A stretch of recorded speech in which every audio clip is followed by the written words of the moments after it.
Now, welcome to another edition of News from Naboo with Horse Lightning Takes. And let's get right to the news. Today we're going to start by talking about Daisy Ridley. She did an interview with Click, which is it's a French language show, so of course everything is translated. Okay. Where she kind of talked about how she admits that when she saw The Force Awakens, she broke down in tears because she thought she was absolutely terrible. Like her performance was terrible? Yeah. She said she was kind of like overwhelmed by the experience. Her emotions got the better of her. She's never been in a leading role like that before and had nothing to compare it to what she was seeing. On top of that, her first leading role was in Star Wars. That's a pretty big deal. Yeah, that's huge. And after such a break, too, being like, here, I'm going to be the face, the main character going into the next trilogy after Return of the Jedi. Yeah, that's a big deal. You're the lead of a Star Wars trilogy. Mm-hmm. So she knew the eyes of the world would be on her and was extremely overcritical of her performance and just berated herself for it and cried. I don't blame her. I totally understand being overcritical of yourself. I think a lot of people can empathize with that. Yeah. Not to mention, I can't even imagine the amount of pressure she put on herself. Well, yeah, she was young, too. Early 20s at the time. And, again, you're the lead of a Star Wars movie. You know everybody in the world is going to watch it and kind of judge it and give their take, especially in the day and age of the internet. Yes. Thankfully, in The Force Awakens, I didn't hear a huge backlash against her in The Force Awakens. It was The Last Jedi that was where most of the backlash started. A lot of people were just really confused in The Force Awakens, wondering where did she get powers from, how come she can use the Force all of a sudden. There were more story questions than criticisms of her acting. There were criticisms of her acting, but I think it was more, like you said, there were a lot of questions around her.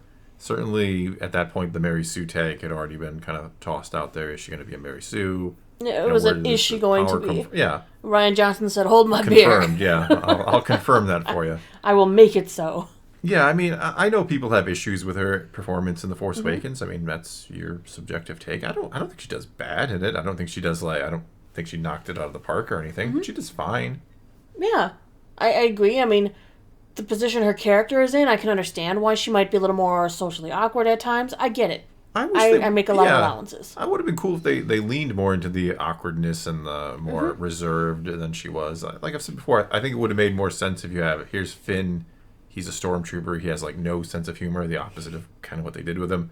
And then you got Rey, has had very little social interaction. And these two characters kind of bring the life out of each other. Instead of the first time Finn sees a girl who's not a fellow stormtrooper, and he has to immediately ask if she's got a boyfriend. Yeah, a cute boyfriend. Yeah, they just... they went a little too much. Yeah, I hate that Finn was comic relief. I really think... if you wanted to do that, I've said it a million times before, but go the kind of the Drax route, where things just kind of go over his head because he's lived a rigorous, brainwashed military life, so he doesn't get a lot of things. Would have made more sense than, got a cute boyfriend? What were you thinking there? Is that all you thought about in the Stormtrooper program? Is that really why you became a traitor? You were just like, nah, I need to find a girlfriend. Cute girlfriend. Cute girlfriend. Yeah, who's not a stormtrooper. Well, who would want a stormtrooper girlfriend? No, I don't think her performance was terrible. I could certainly understand being overly critical of yourself. Doing this, there are times I put out a video and I just feel, you feel self-conscious. You're like, oh my God, did I sound like an idiot there? And, a lot of times the answer is yes with me. So, you worry about that sort of thing. Well, it's funny, we were watching the show Echo, and not spoilers or anything. There's a character in the show named Biscuits. When I saw that character, I was like, oh, look, they're doing a comic relief character in a more appropriate fashion. Because he's funny. He's there to be funny. He's a funny character. But he's not, slapstick, dumb funny. Yeah, where they go over the top where it's so unrealistic. Because he's like a real person who's also humorous. Yeah. Yeah, because, there are very rarely in life do you encounter, just dumb, humorous, maybe not rare, but you know what I mean? It's very rare when you meet somebody like you'll see in some of these Marvel movies where you have these really over-the-top humorous characters, and that just doesn't exist. So it kind of, though it can be funny, it kind of sometimes will take you out of it. But no, I agree. The character in Echo, the one you're talking about, he's kind of more there for a little bit of humor, but not the over-the-top, and it works better, I think. I think so. Another thing, they also asked Daisy about the upcoming film. It's a short clip. We watched it a couple of times in the interview because I was noticing something. You did, yeah? They asked her, yeah. well, they just asked her, what she thought or anything, or any thoughts she had. She said she's waiting for the script, that the story was really good, because obviously they told the story. She said she's excited to work with Charmin, and that's all she knows right now. Yeah. But when I watch the clip kind of on repeat, every time she kind of looks at the camera in between the takes, or she looks up at the camera during what she's responding, when she goes and says the sentence of how she's excited to work with Charmin, she looks downward and does not look at the camera once. Almost like, this is something I'm obligated to say because I'm in a Star Wars movie. We need a body language reader in here. They love to do... I've watched a few of those videos. It's one of those things, like, why aren't you looking at the camera? Why aren't you, excited? I don't know, it just felt a little disjointed, maybe. Yeah, I don't know when this interview was conducted. I'm guessing it was probably from before, because usually these interviews, they do them. But doesn't mean she didn't look into Charmin ahead of time and I don't know. Maybe she's not excited. I by no means want to throw that out into the ether that there's some kind of rift because she looked down. But it is interesting to point out that, that was the one time she kind of looked away. As maybe, who knows? Maybe. Because I still don't know how qualified Charmin is to direct a Star Wars movie when she doesn't have a roster of doing anything but documentary. Yeah, honestly, that's my biggest issue. She has zero experience, basically, doing this sort of thing. So how did she get this job? Because Kathleen Kennedy likes to make men uncomfortable. Well, no, but that's the thing. Like, it seemed when you hire somebody who has zero experience in this sort of thing, then you look back at, well, what sold you on them, right? Why is it that you have confidence in them, or what else about this person made you want to hire them? And then you look at her body of work, and I have no criticism against what she's done. That's fine. But you almost look at that and well, what about that made Kathleen Kennedy say, I want to hire this woman? I feel like, and this is my personal opinion, I have no facts to back this up, I feel like when Kathleen Kennedy took control of Star Wars, her agenda, her goal, was strictly to go, I want to make women Star Wars things happen. She was pushing this agenda over pushing love of the franchise. That's just how I feel. Coming out there with her Force as female and everything right out the get-go. Well, I think certainly one of her priorities was to make this a more female-inclusive franchise. But females, we include ourselves when we want to be included. Yeah, and men will include the females who are there to want to love Star Wars, right? I don't know. It's about loving a type of genre more so than going, well, if the main character isn't my gender, I won't like it. Yeah, I don't know.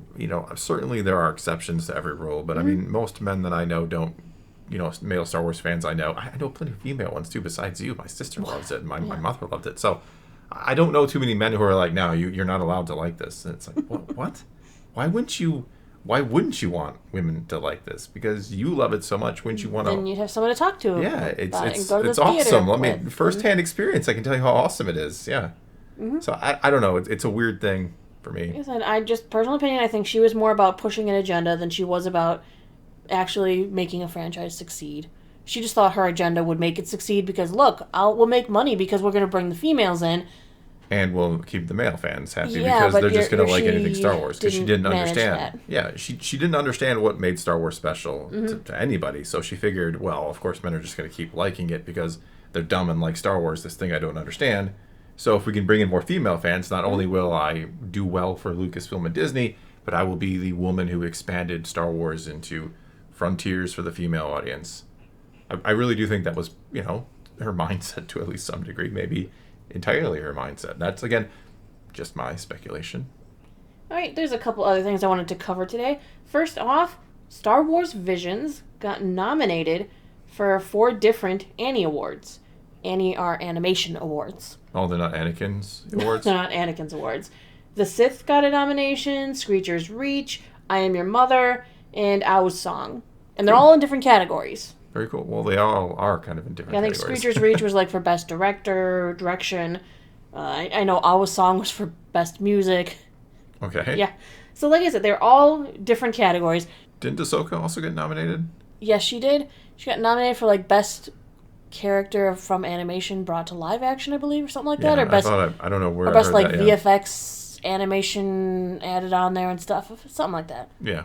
Yeah. I thought I heard something about that. You did. Probably from me. I was just tuning you out. Oh, here she goes again. Lastly, for all the young Padawans out there, Star Wars Young Jedi Adventures is returning with the other half of the first season. There was originally no date. You got half a season of the Young Jedi Adventures.